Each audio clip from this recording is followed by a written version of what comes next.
ભારે વરસાદ બાદ બીજા દિવસે પણ પૂરની સ્થિતિ યથાવત છે। સારોલી વિસ્તારમાં પાણી ગરકાવ થઈ ગયો છે। સારોલી પોલીસ સ્ટેશનમાં પાણી ઘૂસી જતા કામગીરી પર અસર પડી રહી છે। સારોલી ગામ અને આસપાસના વિસ્તારોમાં 5 થી 6 ફૂટ જેટલું પાણી ભરાઈ ગયું છે। અનેક વાહનોમાં પાણી ડૂબી ગયા છે, જ્યારે આરોગ્ય કેન્દ્ર પણ પાણીમાં ગરકાવ થતાં સ્થાનિક લોકોને ભારે હાલાકીનો સામનો કરવો પડી રહ્યો છે। તંત્ર દ્વારા સ્થિતિ પર સતત નજર રાખવામાં આવી રહી છે। સુરતમાં સતત વરસી રહેલા વરસાદે જનજીવનને અસ્તવ્યસ્ત કરી દીધું છે। બીજા દિવસે પણ સારોલી વિસ્તારમાં પૂરની સ્થિતિ યથાવત જોવા મળી રહી છે। સારોલી પોલીસ સ્ટેશન પાણીથી ઘેરાઈ ગયું છે, જેના કારણે પોલીસની કામગીરી પણ પ્રભાવિત થઈ છે।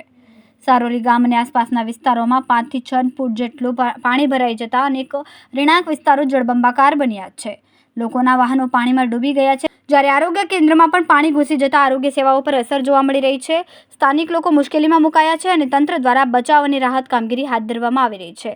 હાલ સમગ્ર વિસ્તારની સ્થિતિ પર સતત નજર રાખવામાં આવી રહી છે।